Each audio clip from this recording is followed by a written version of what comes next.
vamos começar falando de Maringá. Ó, a prefeitura aqui da cidade, prefeitura de Maringá, vai realizar a conferência pública para revisão da lei do plano diretor. A primeira conferência começa amanhã e a segunda no dia 19. Tudo na Câmara de Vereadores. As conferências podem se estender também para os dias 13 e, no caso do dia 19, para o dia 20 de agosto. O objetivo é reunir participantes representativos e a comunidade em geral para o debate aí dessa minuta do projeto de lei.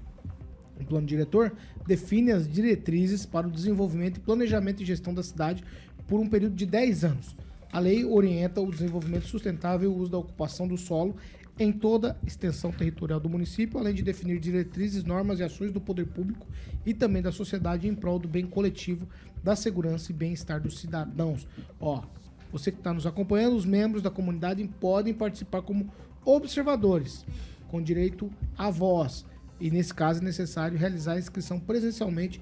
Assim que você chega antecipadamente lá no local, você precisa se inscrever para falar, tá certo? As vagas serão limitadas. Eu já começo com o professor Jorge, que é um homem de interesse dessa questão do plano diretor. Professor, tá tudo certo para o plano diretor em Maringá? As conferências acontecem, as pessoas são ouvidas normalmente, já tem gente aí dos conselhos que tem voz ativa, tem direito ao voto também. Qual que é a situação para as nossas conferências que começam amanhã? Paulo, primeiro, vamos lá aos fatos, né? Foi publicado parcialmente o material, portanto, se infringiu inclusive aí o decreto, o 4147, que convocou a essa conferência.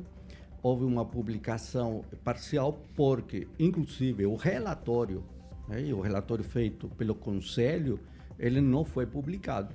Houve simplesmente uma publicação parcial de algumas partes do relatório do Conselho.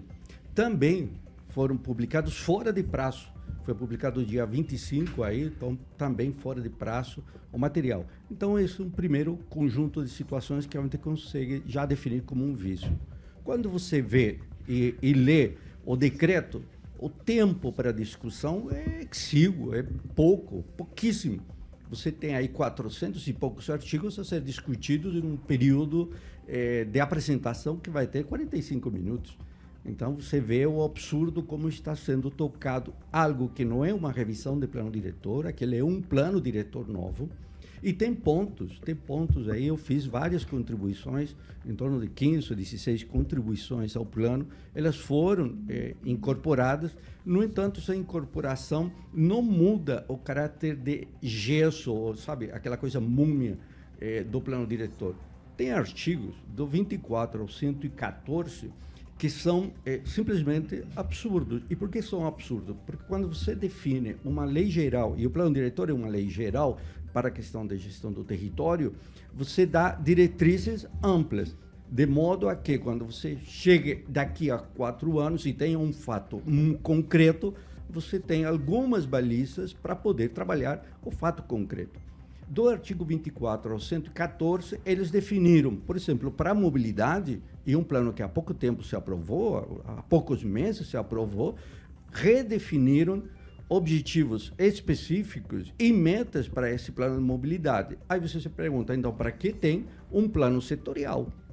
Quando você vê outras situações também de planos setoriais, você constata que eles definiram objetivos específicos, né, para esses planos setoriais, o que é, claro, engessamento do plano diretor. Uma questão que, inclusive, com pessoas altamente expertas na matéria, já disseram que é algo que simplesmente foi construído por alguém que não entende.